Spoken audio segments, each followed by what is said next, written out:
Où es-tu, Marie, que ramène de siècle en siècle le flot du temps? Où es-tu, Marie, que ramène la justice des combattants? Si Monsieur Thiers veut nous livrer, nous lui montrerons la valeur de Paris enfin soulevé. Notre première question était: qu'en est-il de notre capacité à agir face à la crise écologique? Quelles sont nos habitudes, nos modes de vie? Bien que nous soyons toutes et tous sensibilisés ou engagés pour la protection de l'environnement, c'est surtout notre impuissance qui est ressortie de nos échanges. Nous avons parlé des compromis que l'on était obligé de faire, comme habiter en ville, prendre la voiture, ou même travailler, gagner de l'argent. Comment le système nous rattrapait toujours quelque part et comment il était souvent difficile de vivre en accord avec ses valeurs et ses croyances. Nous avons réfléchi ensemble, allongés dans l'herbe de l'université, puis l'envie s'est faite de partager la réflexion avec d'autres. Nous sommes donc partis en quête de récits à la rencontre des Montpelliéraines et Montpelliérains.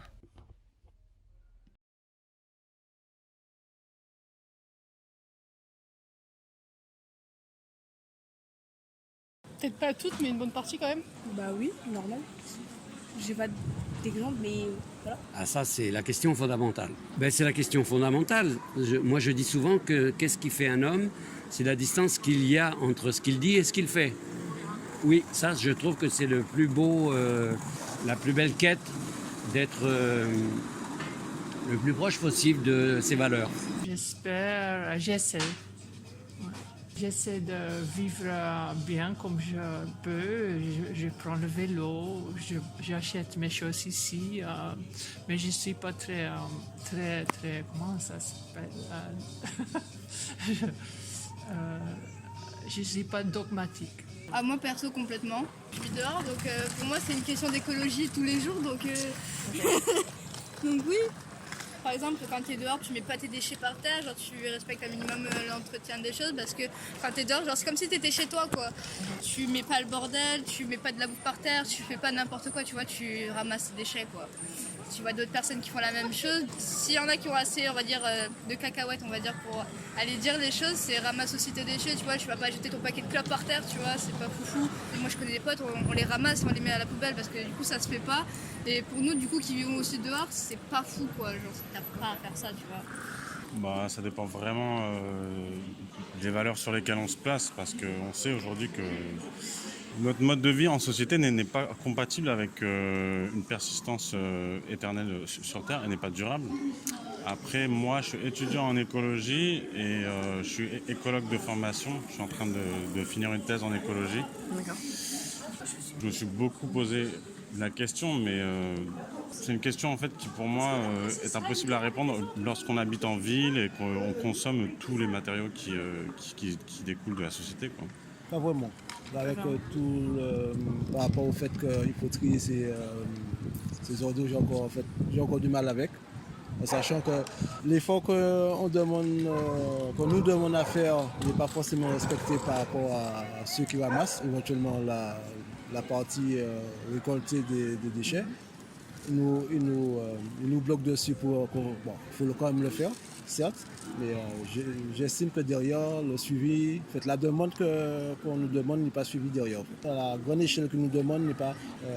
De ce qu'on demande à l'échelle individuelle. Voilà, c'est ça. En général, oui. Après, moi, je viens de la Bretagne, donc je commence à m'habituer ici, mais c'est vrai que j'essaye de rester fidèle à ce qui m'était cher là-bas. J'essaye de ne pas acheter de viande, de marcher le plus possible et tout ça. Et je trouve que ici à Montpellier, c'est beaucoup plus pratique parce que je trouve que la ville elle-même fait un grand effort pour justement essayer de réduire le nombre de voitures et tout ça. Donc j'étais même pas en ville, j'étais vraiment dans un petit village quoi. Donc c'est sûr que c'est différent de la grande ville quoi ici. Donc forcément tout est plus proche, c'est plus facile de marcher. Il y a des petits marchés locaux et tout ça. Et puis quand on connaît, c'est plus facile aussi quoi. Donc là, je découvre un petit peu quoi. Le grand paradoxe, c'est que je fais la Manche depuis 13 ans et que de faire la Manche depuis aussi longtemps par rapport à un accident de vie que j'ai eu à partir du travail, ça m'a amené à l'essentiel Et donc forcément que l'essentiel, ça te ramène à te concentrer sur ce qui est important, sur ce qui est le principe même de vie. Après, je pourrais développer, mais on va séquencer. À peu près, ouais. Dans l'ensemble, oui, plutôt pas mal, quoi. Moi, je suis extrêmement décroissant. D'accord. Je vis du RSA, un peu d'APL, un peu de RSA. Je voulais une coloc au début, on m'a dit que j'étais trop vieux pour les colocs. Et ça fait 6 ans que je suis ici. Et je suis bénévole professionnel, quoi. Et je suis dans plein de... je suis à la Cagette, là, qui est quand même un collectif et qui est un supermarché coopératif. C'est-à-dire, tu t'impliques dans le supermarché, ce qui génère plusieurs choses, c'est-à-dire, tu sais les produits que tu achètes, tu t'appliques à quelques niveaux que tu veux, donc tu sors vraiment de la grande distrib d'une certaine manière, même si on a des produits de la grande distribution, justement pour sortir de ce monde qui, moi, ne me convient pas, quoi. Tu vois, le monde de la grande distribution, le monde de la super consommation, ça me va pas, quoi. Tu vois, je fais tout en vélo et je viens faire mes courses au supermarché coopératif où, par exemple, tu achètes des fruits qui sont cueillis mûrs, un peu comme au marché. Tu peux faire tes courses en production locale. Bien sûr, il y a des produits après l'hiver, tu vois, tu as des choses qui viennent d'Espagne sur les produits frais ou des choses comme ça pour satisfaire les besoins de tous les coopérateurs, quoi, parce que il y a des coopérateurs qui veulent avoir un peu de tout. Et tu te retrouves dans un système où tu as le contrôle. C'est plus dans la grande distribution où on t'arnaque à te vendre du Nutella une fortune ou à te vendre des produits bio suremballés une fortune, quoi. Oui, je suis végétarienne. Ok. C'est ma mère qui m'a transmis ça, donc... Oui. Une valeur écologique, ou je sais pas compris.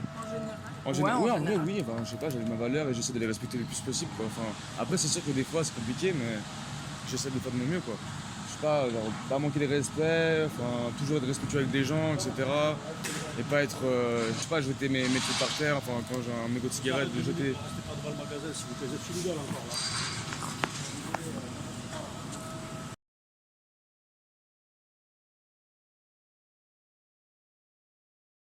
La quoi? Le capitalisme. Wow, ouais, ça, je sais pas ça, moi. En vrai de vrai, je pense dans mon capitalisme. En vrai, non, parce que comme le capitalisme, c'est une société de consommation et tout, et on peut rien à foutre, quoi. Enfin, je sais pas, on consomme, et au final, les déchets, ils vont je sais pas où, tu sais. Du coup, en vrai, je pense qu'on a rien à foutre, en vrai. Capitalisme, c'est pas ouf pour l'écologie, quoi. Donc ça fonctionne pas ensemble. Non, pas trop, non. Non, non, je vois pas la compatibilité perso. Je vois trop pas de compatibilité. Enfin, pas avec la société de maintenant. Oui, il y a toujours moyen de trouver des compromis, mais après, je pense qu'il y a quand même des limites, quoi. Il y a toujours un moment où l'un nuit à l'autre, donc je sais pas, faut se motiver à travailler ensemble, quoi, pour justement mettre en place ces compromis-là, quoi. Incompatible, forcément. Quant à communisme, on doit être 342 communistes en France maintenant. La racine, quand même, les 2 premières syllabes, c'est commun en communisme. Le isme, on en met ce qu'on veut, mais commun, mettre en commun, ça veut dire qu'on a un bien commun qui est, enfin, on est locataire d'un bien commun qui est la terre, et sur la terre, il faut effectivement être attentif à ses valeurs et à la production. Enfin, je sais pas, qu'est-ce que tu veux dans quel sens veux-tu qu'on aille? Oui. Tu penses que c'est compatible? Oui, c'est compatible. C'est compatible? Oui. Est-ce que tu aurais un exemple ou pas Pas vraiment, mais je trouve que c'est compatible. Ok, tu penses qu'actuellement c'est un système qui marche? Oui, ça marche très bien. Ok. Ah non, alors moi je suis foncièrement... Enfin, c'est assez marrant parce que moi je suis plutôt radical, je serais presque plus anarchiste que d'extrême gauche, je pense. Enfin bon, de toute façon, je suis effectivement, je m'inscris contre le capitalisme. Sauf si en fait on respectait vraiment les termes du capitalisme. Tu sais, le capitalisme, c'est si ton entreprise est rentable, tu peux survivre, quoi. Et puis il y a un côté où je me dis, si on respectait vraiment les termes du capitalisme, Areva, ça serait déjà cassé la gueule. Enfin, tous les grands groupes se seraient un peu tous cassés la gueule parce qu'ils ne sont pas rentables. Ils vivent d'une économie artificielle et donc il n'y a pas de rentabilité dans leur manière de produire, quoi. Tu vois. Mais non, le communisme, le capitalisme et l'écologie sont complètement incompatibles. C'est complètement du greenwashing, on voit de partout, quoi. L'écologie peut être capitaliste, hein, c'est 2 notions complètement différentes. On peut très bien capitaliser sur de l'écologie à des fins écologiques. Par contre, ce qu'on sait aujourd'hui, c'est que tout ce qui augmente les inégalités entre personnes ont très souvent des répercussions très négatives sur l'environnement. parce que le capital est utilisé de manière non durable, écologiquement parlant. Le capitalisme, ça a beaucoup de notions. Je ne trouve pas le capitalisme tout bête ou tout bon. Il faut réfléchir. Je ne peux pas vous dire plus. C'est beaucoup plus nuancé. Les deux devraient être compatibles. Alors, peut-être pas maintenant parce qu'il y a des guerres de part et d'autre, mais il faudrait que pour la bonne suivi, la bonne santé de la planète, il faudrait que les deux soient mis en place. Parce qu'il y en a un qui pense finance, et l'autre penser à planter des arbres un peu partout. Certes, mais il faudrait mettre les deux ensemble pour que la planète... Il ne faut pas penser à sa poche, il faut penser à la planète. Et à nos enfants derrière, voilà. Et aux générations futures.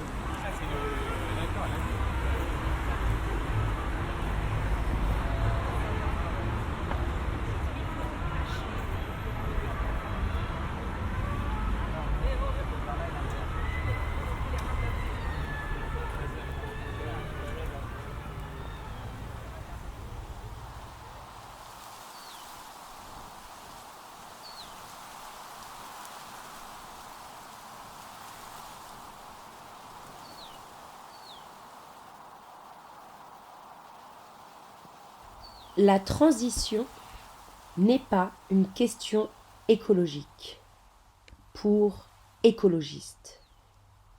Il ne s'agit pas de transiter vers un capitalisme respectueux de l'environnement. On appelle quadrature du cercle les projets de transition vers les cercles carrés. Et ça n'a jamais très bien fonctionné. Il ne s'agit pas de sortir du capitalisme pas encore vert. Il s'agit de sortir du capitalisme tout court.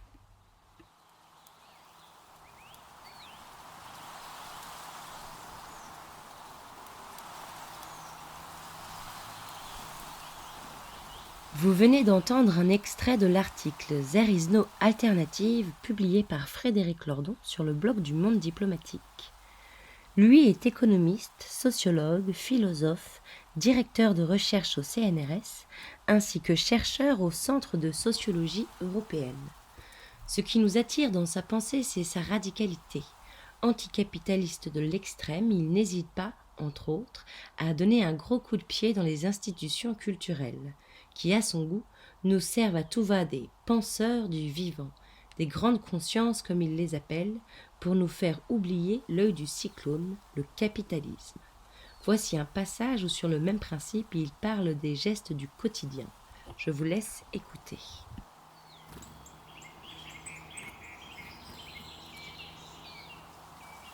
Au rayon du grotesque, l'écologie des petits gestes, l'écologie des solutions, l'écologie du quotidien, l'écologie de panier runaché, chef de rayon au féminin. Que les petits gestes ne fassent rien à la grosse catastrophe, l'idée commence à germer chez ceux-là même qui, triant scrupuleusement leurs déchets, n'en voient pas moins s'approfondir le désastre, et finissent par se dire que, bac jaune, bac vert, le compte n'y sera pas tout à fait. Non seulement les petits gestes n'aident pas trop la planète, mais au contraire aident à ce que la porcherie capitaliste continue de la détruire. Comme toujours quand les diversions permettent d'oublier l'essentiel.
la place du vivant, elle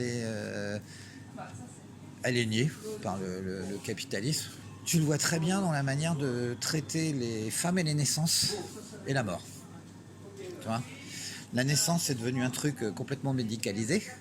Tu vois, tu vas à l'hosto, on te programme ton accouchement, machin, etc. C'est médicalisé, c'est une maladie. Tu vois des médecins, tu vas à l'hôpital. Et la mort, c'est pareil, c'est complètement et à la fois déritualisé et à la fois une terreur complètement injustifiée, quoi. La vie, c'est ce qui existe entre la naissance et la mort, quoi, tu vois. Anti-agisme, enfin, tu vois, tout ce mainstream, en fait, qui te dit, faut pas vieillir, quand t'es vieux, t'es foutu, enfin, etc., quoi, tu vois. Bon, c'est vrai qu'il y a beaucoup de vieux qui sont quand même cons, mais dans l'ensemble, si tu veux, c'est une négation terrible du vivant, quoi. Tout est dans le contrôle. Il n'y a aucun respect en fait envers tout ce qui est vivant, que ce soit vivant animal, vivant humain. Il y a zéro respect même envers une plante, genre fais pas ça quoi. Okay. Respecte. Je sais pas, le jour où tu vas offrir des plantes à ta femme, tu vas pas lui offrir un truc fané quoi. Le vivant, vous voulez dire la biodiversité? Parce que l'être humain est vivant aussi. Il y a des mairies dans le monde qui essayent justement de travailler sur leur empreinte carbone et sur une réinsertion de la biodiversité dans les villes aujourd'hui, qui, on le sait, peut avoir des répercussions très positives sur la santé humaine et sur l'environnement en général. Par contre, dans une ville comme Montpellier, c'est quand même quelque chose qu'on voit peu. On vit dans un endroit qui est extrêmement bétonisé et qui ne laisse que très peu de place à la biodiversité, sauf dans les parcs et lorsqu'on s'éloigne du centre-ville. Mais ici, la côte est, de mon point de vue, très impactée par les activités humaines et le centre-ville de Montpellier aussi. Vivant, c'est pas moi. Vivant, je sais pas, ça me dit rien. La place du vivant.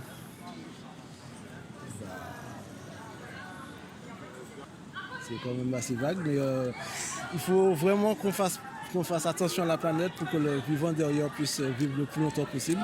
Rien que le fait de vivre, on pollue. Du coup, pour arrêter de polluer, on devrait mourir, quoi. Du coup, ce serait pas ouf, quoi. Mais c'est comme ça. Mais du coup, je sais pas quoi dire, quoi. Enfin, c'est vrai qu'en vrai, surtout les humains, parce que bon, c'est pas un chien qui va polluer, quoi. Mais surtout, c'est vrai que nous, les humains, si on serait pas là, si on serait tous morts, la Terre se porterait 10 fois mieux, quoi. Malheureusement.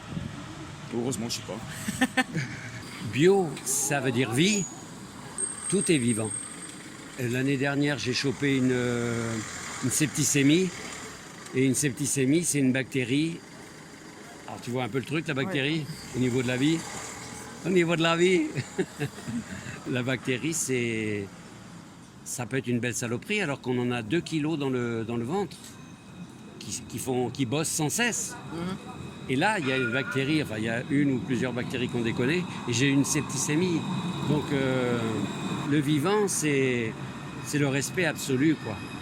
C'est le respect absolu, parce que si on a cette notion-là, c'est qu'on identifie constamment la chaîne qui nous permet de vivre et qui nous permet de consommer du vivant, qu'on cueille, qu'on tue, etc. Voilà, regarde, on est devant la Biocoop. On pourrait jouer avec les mots. Le bio, c'est la vie. Coopérer. Ouais. Coopérons. Tout ça, ça se tient. Donc le vivant, c'est la permanence. C'est la permanence. Ouais. Que par exemple, les animaux ils sont très maltraités. Et voilà. Après les plantes, ça va. Elles sont un peu traitées. Sans me traiter. Et après, les humains ils sont bien traités. Ok. Nous. Par exemple, le végétarisme, sur le côté écologie, je l'entends tout à fait. Tu vois, le poids que ça peut avoir dans la société. Sur le côté souffrance animale dans les abattoirs, je le reconnais aussi, quoi, tu vois. Mais sur le côté tuer un animal pour le manger, il y a un côté où je trouve que d'avoir... Je dis pas qu'il faut le faire, c'est tout dévoyer, tu vois, etc., quoi, tu vois, c'est bien qu'il y ait des gens qui se battent contre ça. Mais il y a un côté où c'est pareil, c'est une vraie trouille, tu vois, par rapport à de la mort. Tu la ressens chez les humains, quoi. C'est pour ça que beaucoup de ces gens sont des gens, d'ailleurs, qui sont des citadins. Tu vois, les gens qui se battent contre ça sont plus citadins qu'à la campagne, quoi, tu vois. Puisque tu as perdu la notion du vivant. Et que le vivant, encore une fois, c'est ce qui existe entre la naissance et la mort. Ça ne peut pas être dissocié de ça. Ok. La vie éternelle, tu vois, pour moi, c'est un truc complètement antinomique, quoi, tu vois. Je veux dire, what the fuck, la vie éternelle, quoi, tu vois. La vie, c'est ce qui existe entre la naissance et la mort, et ça, j'y tiens.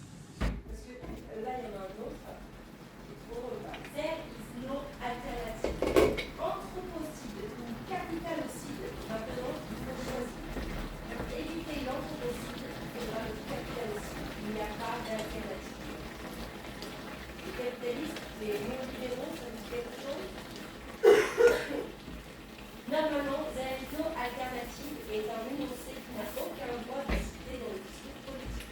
La politique, c'est la souveraineté. Et il entre dans le concept de souveraineté politique de toujours pouvoir faire autrement. Bien sûr, quand elle n'est pas captée par un petit monde, quand on vient, on passe toujours pareil. À force de ne plus faire attention au monde vivant, aux autres espèces, au milieu, aux dynamiques écologiques qui tissent tout le monde ensemble, on crée de toutes pièces un cosmos muet et absurde.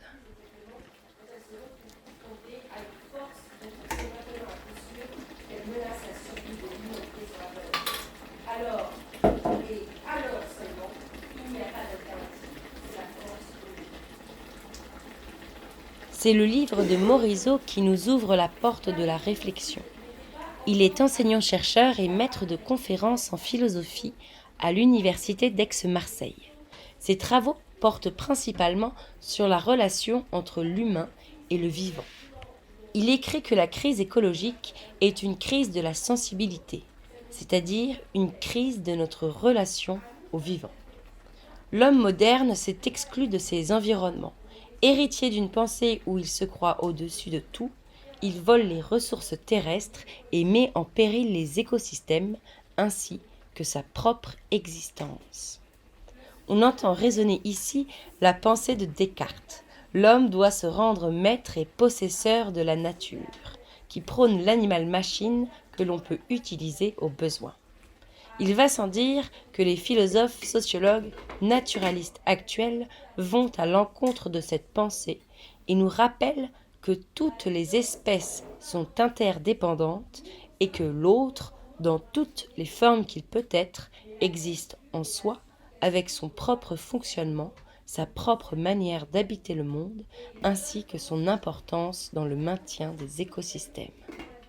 Pour Morisot, nous regardons la nature comme un décor, instagrammable, reposant, beau, pollué ou à défendre. Mais nous ne voyons pas, nous n'entendons pas, nous ne portons pas notre attention sur ce qui s'y passe. Il dit, comme des langues anciennes que plus personne ne parlerait et dont les trésors sont invisibles. Écoutons encore quelques lignes de son livre avant de faire une petite balade sonore au détour d'une nuit d'été.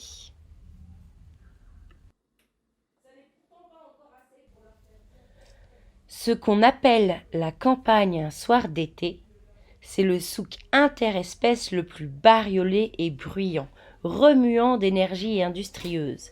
C'est un Times Square autre qu'humain un lundi matin. Et les modernes sont assez fous, leur métaphysique assez autoréalisatrice, pour y voir un silence qui ressource, une solitude cosmique, un espace apaisé, un lieu vide de présence réelle et muet.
Je pense que ça fait partie de ces néologismes qui sont très...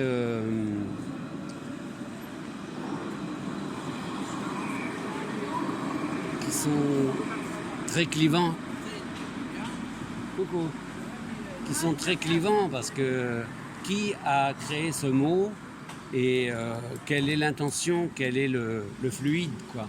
Je suis un peu mal à l'aise avec Les néologismes. Oui. Je sais pas trop. Le féminisme et l'écologie, comme après, je vois pas trop Comment les le deux mix des deux. Tu vois pas comment les deux peuvent être reliés par exemple? Pas trop. Moi, pourquoi forcément rajouter féministe à des mots qui existent déjà? L'être humain, c'est l'homme et la femme. Il n'y a pas l'homme féministe et la femme féministe. On doit mettre des choses en place pour l'humanité. Pourquoi forcément rajouter le mot féministe à des situations qui touchent tout le monde? Le féminisme. Ok. Et le mot éco qui va avec? Écologique. L'écologie, un mélange de l'écologie et du Oui. féminisme. Ouais. Ok. Et tu penses que ça fait quoi De quoi ça fait quoi? par exemple comme action ou ce que ça peut représenter? Pas du tout. Pas du tout? Non. Alors, je connais l'écoféminisme. Qu'est-ce que ça m'évoque? Je fais partie d'une asso qui s'appelle le Vieux Biclou, qui fait un atelier d'autoréparation vélo. Et je suis celui qui s'est battu pour mettre en place des ateliers en non-mixité. Je me suis fait engueuler par tout le monde. Enfin, par les mecs, oui. Alors là, j'ai tout le langage. Par les mecs, c'est évident, on tous tombés dessus. Nanana. Mais aussi, ce qui m'a plus surpris, je me suis fait engueuler aussi par des féministes radicales et tout. Donc, j'ose plus trop dire que je suis féministe. Je vais dire plutôt que je suis un soutien aux féministes plutôt qu'un féministe.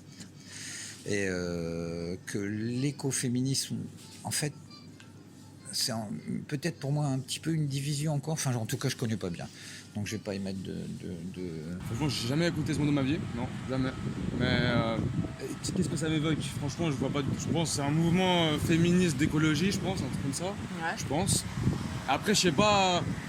Enfin, je vois pas pourquoi un lien avec le féminisme, parce qu'en vrai, si on est écolo, quoi. Enfin, après, je sais pas, je sais pas, je connais pas du tout. Le féminisme, un peu, c'est l'égalité entre l'homme et les femmes, etc., etc. Et justement, enfin, peut-être que... Non, franchement, je sais pas. Faut que je réfléchisse. Bon, j'ai la gueule de bois, du coup, c'est un peu compliqué de réfléchir, mais... Non, du coup, je sais pas du coup c'est quoi l'écoféminisme. Est-ce que comme ça, le mot, qu'est-ce que ça te dit Ça me dit rien en fait. Ça te dit rien du tout? Non, ça me dit rien du tout. C'est la première fois de ma vie que j'entends ce mot. C'est la première fois que t'entends ce mot. Ok. Est-ce que toi, ça te dit quelque chose, l'écoféminisme? Non, pas du tout. Et qu'est-ce que ça t'évoque comme ça? Moi, féminisme, la femme déjà, et l'écologie, mais après, je vois pas comment on peut assembler les deux. Enfin, je sais pas, une espèce de marche, manifestation, je sais pas. Alors je sais que ça fait un peu con de dire ça. L'économie de femmes non violées, si possible. Je sais pas si ça fait pour quelque chose ou pas, mais oui. Ça fait très féministe de ma part, mais du coup, moi j'estime que la plupart des femmes, on va dire 99% de femmes ne sont pas respectées et ont beaucoup de choses et subissent et sont souvent aussi dans des mauvaises conditions. C'est pas vivable, donc moi j'estime que c'est quelque chose qu'on peut rajouter sur quelque chose d'économie, genre de l'économie humaine, genre respecte le milieu humain, genre tu vois, tu veux séquestrer quelqu'un, fait ça correctement, je sais pas. Non, du coup... Je ne connais pas. L'écoféminisme? Ouais. Des féministes écologistes?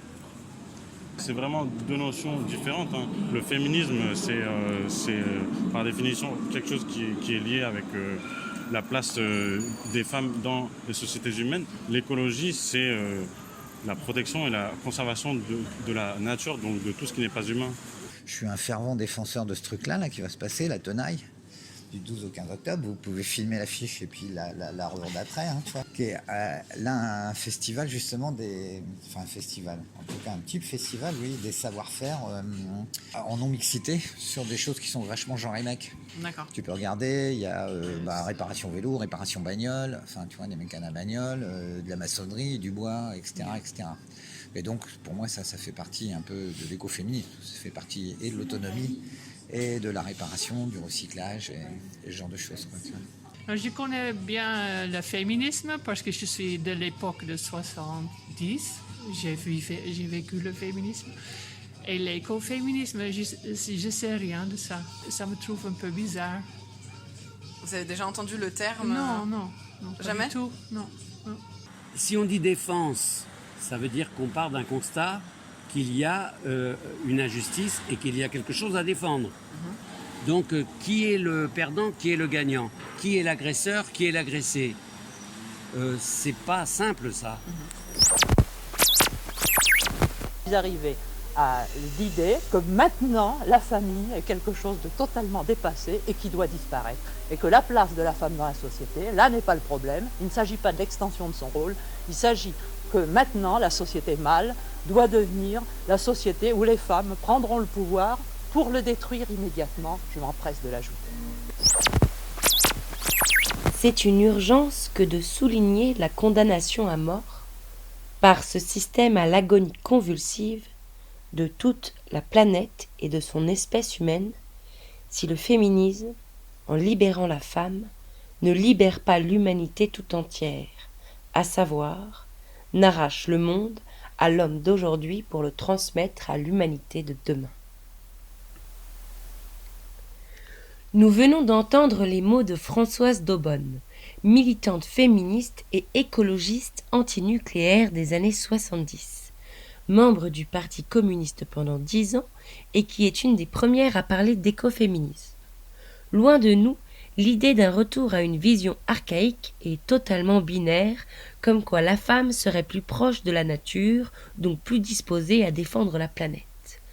Françoise d'Aubonne nous dit que les femmes, au même titre que les ressources naturelles, subissent l'exploitation des hommes et que l'alliance se fait contre un système de domination patriarcale et capitaliste, non pas pour des questions de genre.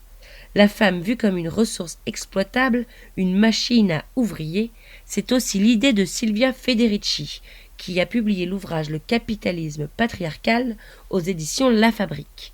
Elle expose comment le travail qui consiste à reproduire la société est central dans le maintien du système.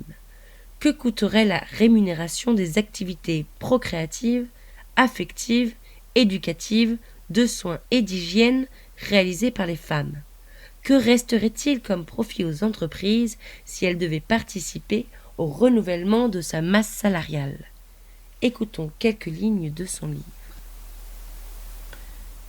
Aujourd'hui, en revanche, nous travaillons gratuitement, au lit comme en cuisine, non seulement parce que le travail sexuel n'est jamais payé, mais parce que de plus en plus souvent, nous fournissons des services sexuels sans rien attendre en retour. Le symbole de la femme libérée est d'ailleurs la femme toujours disponible, mais qui ne demande plus rien en retour.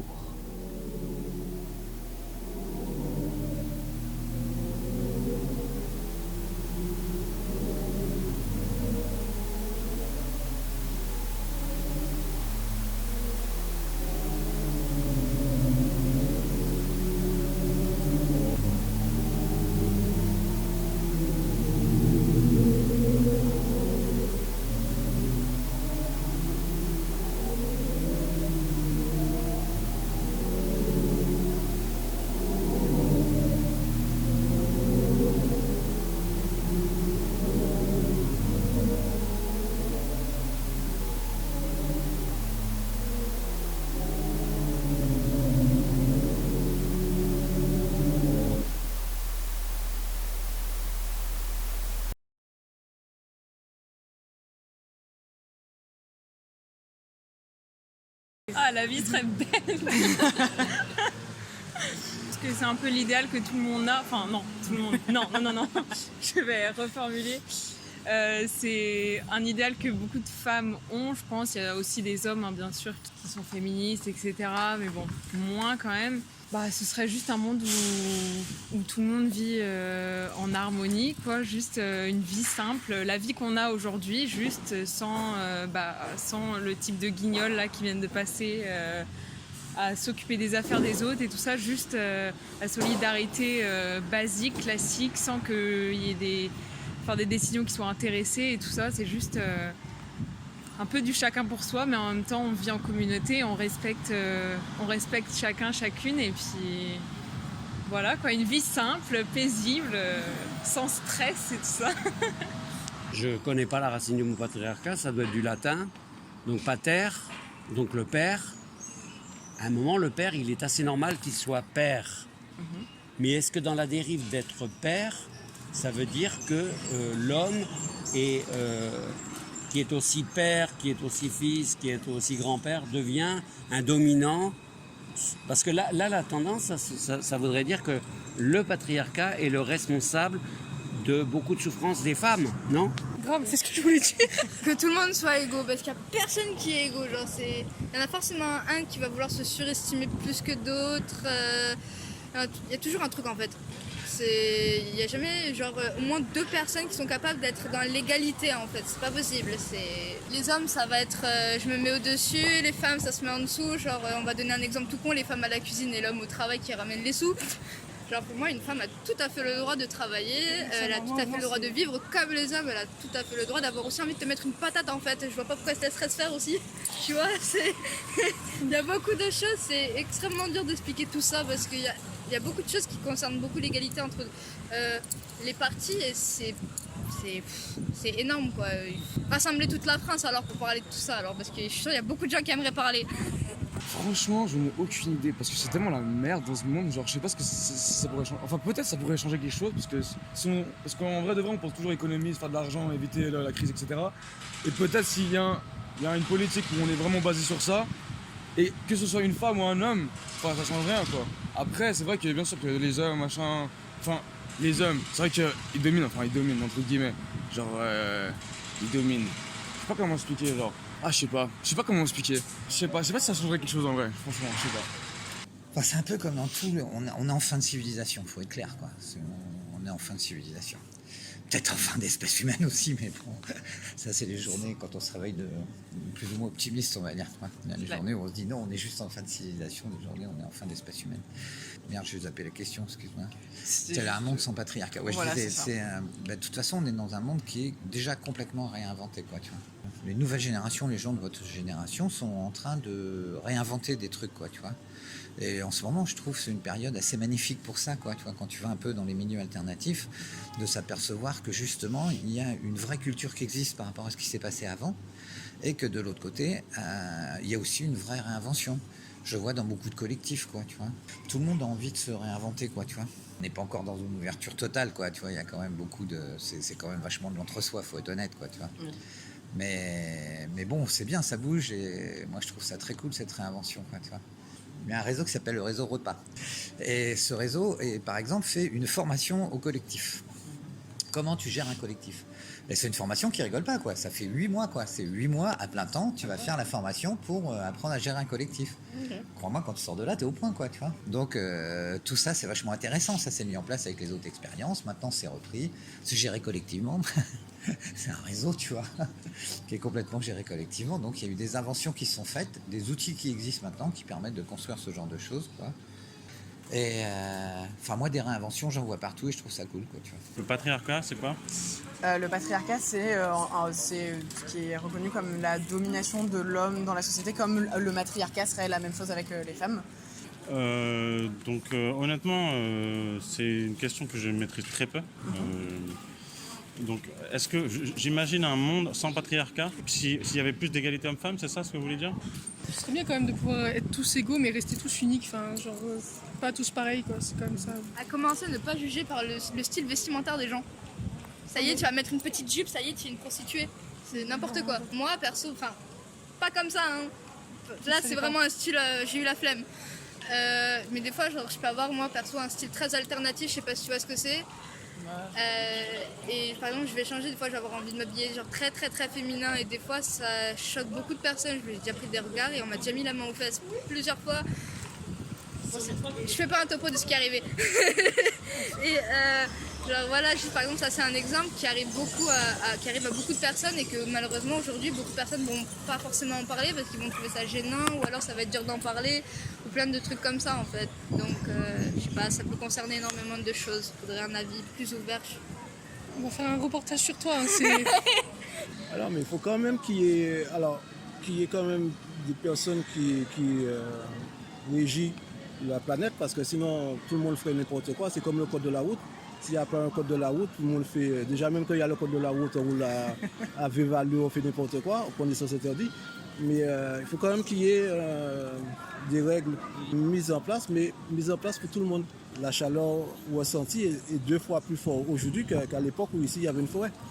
Donc il faut quand même qu'il y ait des règles pour gérer l'ensemble, sinon ça partirait ça sera l'anarchie partout et ça ne serait pas bon. Vous n'êtes pas pour l'anarchie? Non, il faut quand même qu'il y ait des règles. Je pense qu'il n'y a aucun lien entre, encore une fois, le féminisme, le patriarcat et l'écologie. C'est 2 choses complètement différentes. C'est pas parce qu'on est une femme qu'on va mieux protéger la biodiversité qu'un homme, au contraire. Je pense qu'il n'y a vraiment aucun lien entre l'écologie et les relations qu'ont les hommes et les femmes dans le monde. Ça n'a rien à voir. On a beau essayer de changer, etc. Les gens, ils sont toujours... on est tellement... On pense seulement à nous-mêmes. On pense pas aux autres, enfin aussi aux générations qui viennent. Comme à l'époque, enfin, les vieux, ils ne pensaient pas genre... à nous, que ça allait niquer le monde, enfin, tout ce qu'ils ont construit, etc. On pensait pas à nous. Et maintenant, nous, on doit penser à ça. Mais après, on a notre problème aussi, tu vois.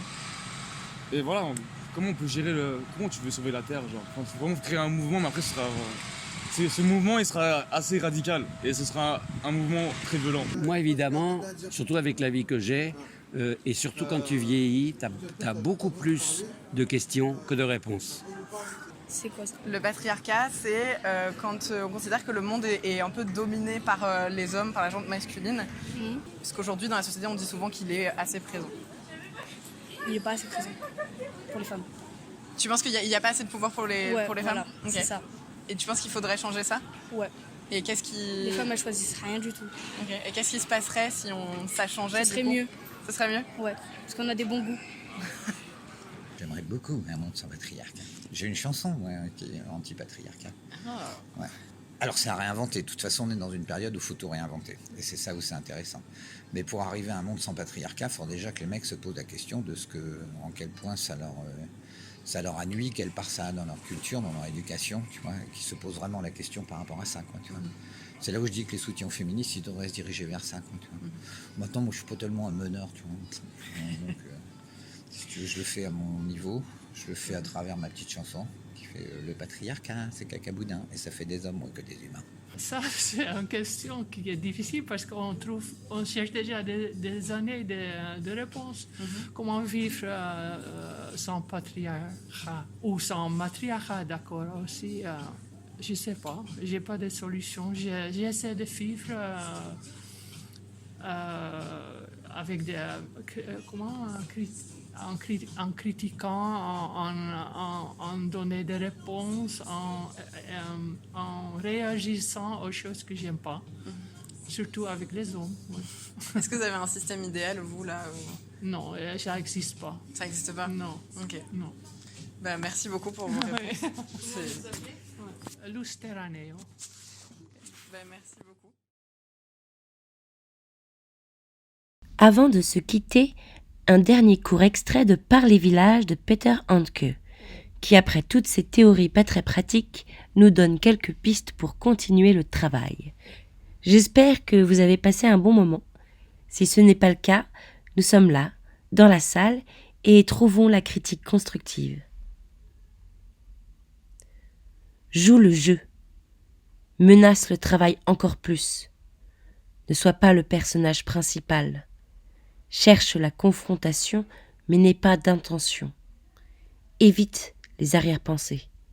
Ne tais rien. Sois douce et forte. Sois maligne. Interviens et méprise la victoire. N'observe pas N'examine pas, mais reste prête pour les signes, vigilante. Sois ébranlable, montre tes yeux, entraîne les autres dans ce qui est profond, prends soin de l'espace et considère chacun dans son image. Ne décide qu'enthousiasmer, échoue avec tranquillité. Surtout aie du temps et fais des détours. Laisse-toi distraire. Mets-toi pour ainsi dire en congé.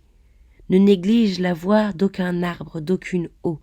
Entre où tu as envie et accorde-toi le soleil. Oublie ta famille, donne des forces aux inconnus. Penche-toi sur les détails. Pars où il n'y a personne. Fous-toi du drame du destin. Dédaigne le malheur. Apaise le conflit de ton rire. Mets-toi dans tes couleurs. Sois dans ton droit. Et que le bruit des feuilles devienne doux. Passe par les villages, je te suis.